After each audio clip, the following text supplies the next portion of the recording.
Assalamualaikum warahmatullahi wabarakatuh. Baiklah, hari ini kita akan mencoba untuk membahas tentang praktikum biomedik 1. Insya Allah akan dilaksanakan dalam beberapa hari lagi. Ya. Nah, adik-adik sekalian, yang perlu diingat adalah kelompoknya kan sudah dibagikan ya. Nah, setiap kelompok itu, misalnya kelompok 1, nantinya akan mengisi atau duduk di meja 1 dan begitu dengan kelompok lainnya ya. Nah, kemudian yang akan kita bahas pada praktikum biomedik 1 yang pertama adalah tentang mengenal peralatan laboratorium biomedik. Nah, di sini prosedur pelaksanaannya, mahasiswa akan mengamati dan menggambarkan alat-alat laboratorium biomedik ya. Nah, setelah itu dijelaskan fungsi dari alat tersebut.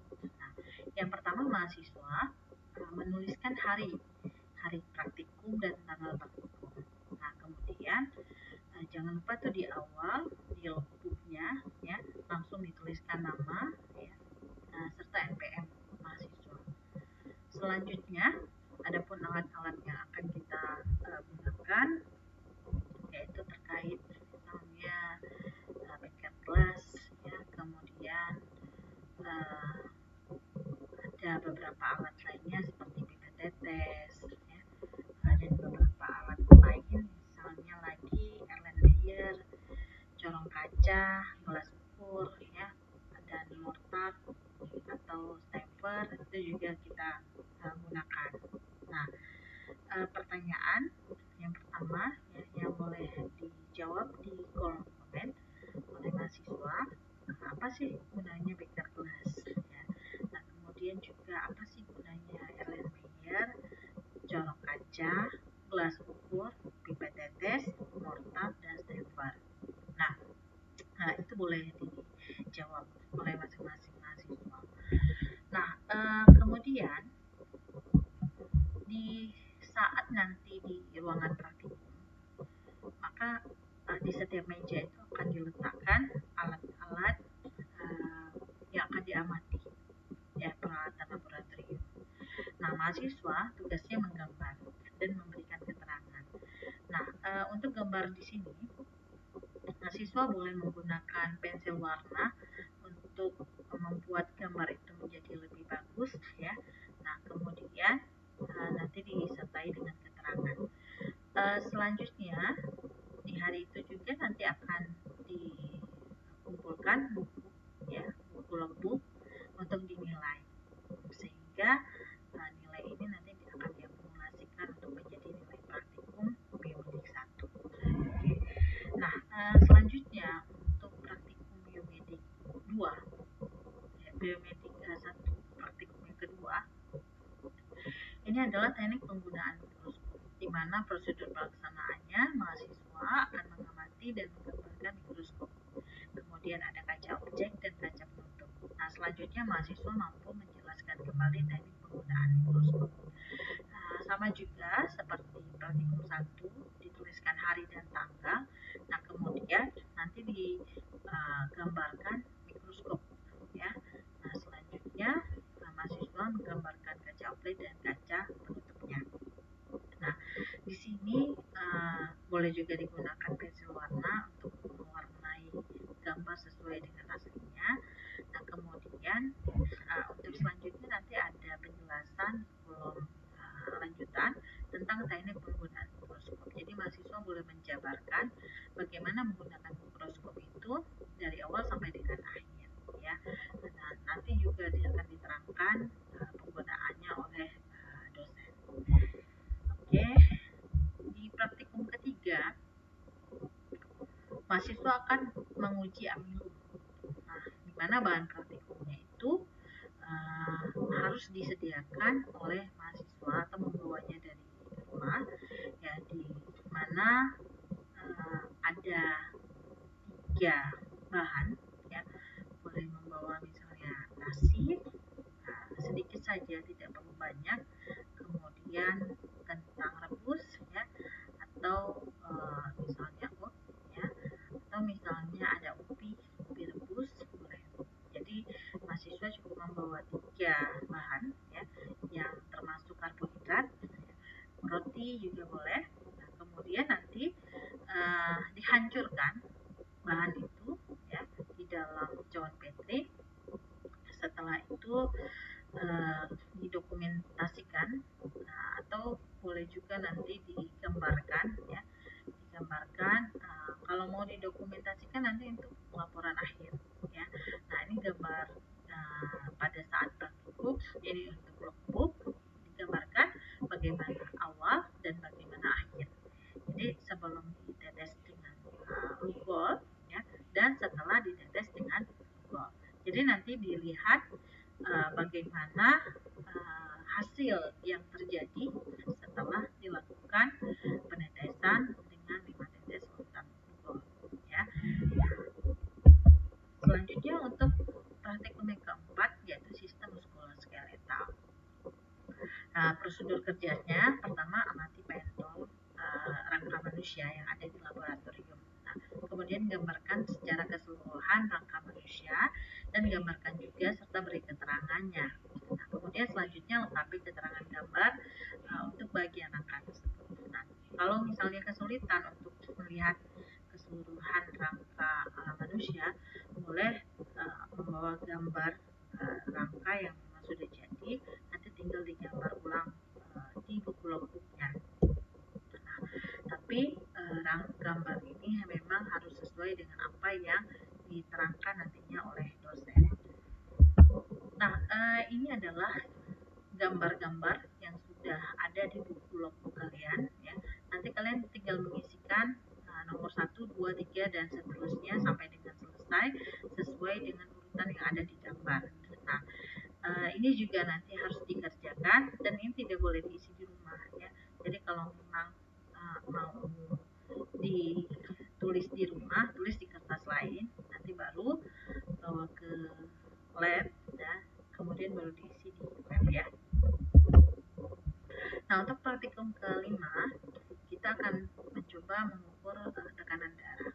Ya, jadi nanti prosedurnya ada menggunakan manset pada lengan, ya. Kemudian kita bagian bawah manset itu berada 1-2 cm di atas siku. Nah, ujung selangnya berada di tengah lengan. Kemudian jika mengukur menggunakan tangan kanan, maka posisi selangnya akan berada pada sisi siku. Kemudian kita pastikan ya selangnya itu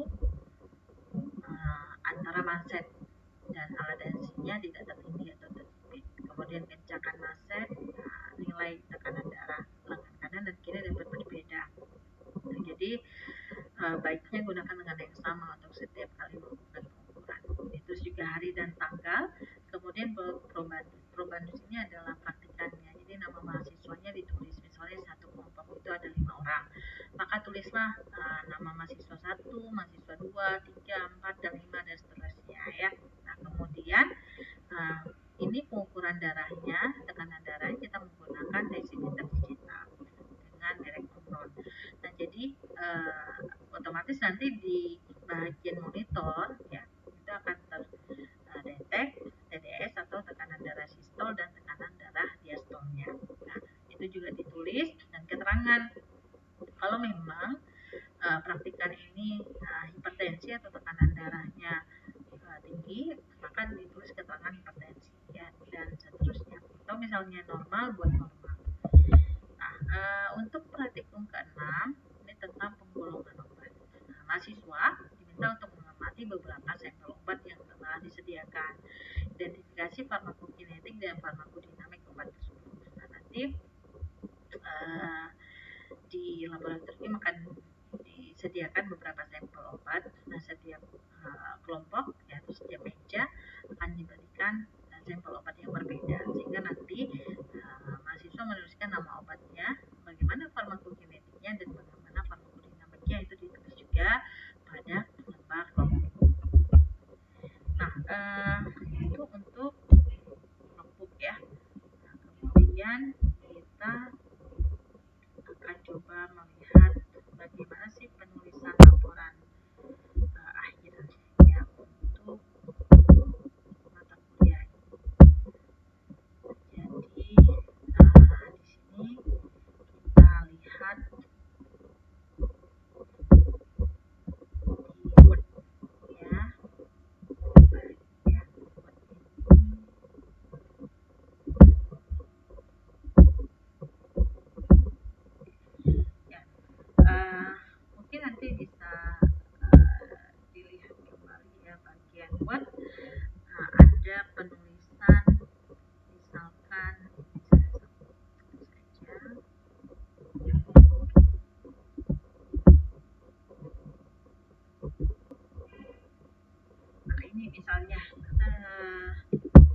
ini adalah buku pedoman praktikum laboratorium biomedik 1.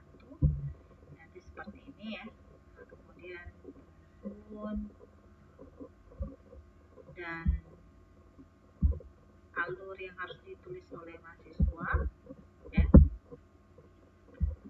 di mana nanti mahasiswa menuliskan misalnya praktikum 1 ya, di praktikum 1 mengenai pengenalan laboratorium.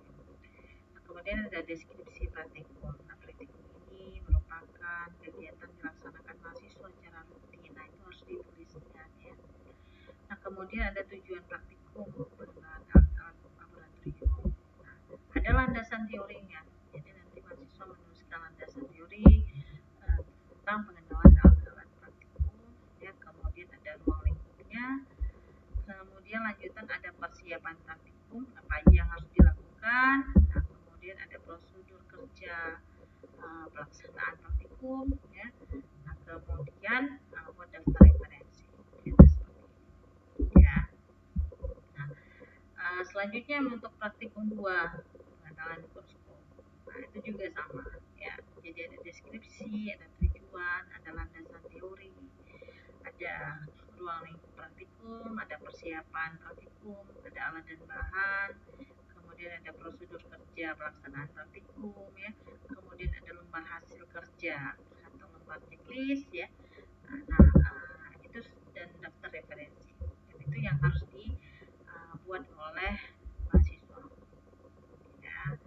Nah, jadi nanti awalnya seperti ini nanti buatnya laporan akhir praktikum biomedik 1 ya.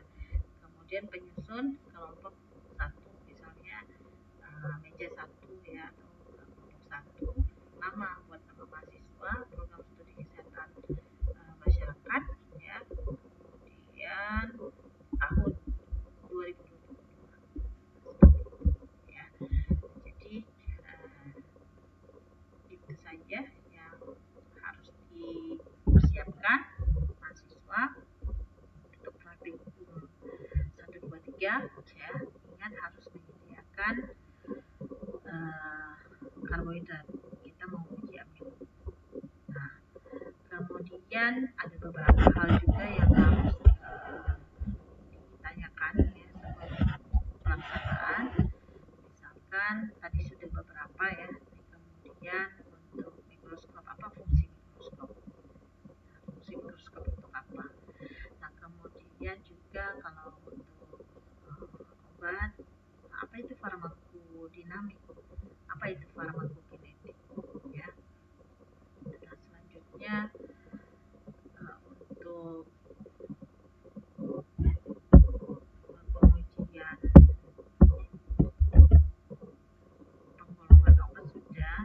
Nah, tekanan darah sistol apa? Tekanan darah diastol itu apa? Ya. Jangan lupa ketika tulis di kolom komen, tulis nama dan NPM. Nah, selanjutnya misalkan lagi untuk praktikum muskuloskeletal. Nah, apa yang dimaksud dengan sistem muskuloskeletal? Ya. Nah, bagian-bagiannya aksial apa, pedikular apa. Ya. Nah, itu saja mungkin yang perlu dijawab oleh mahasiswa.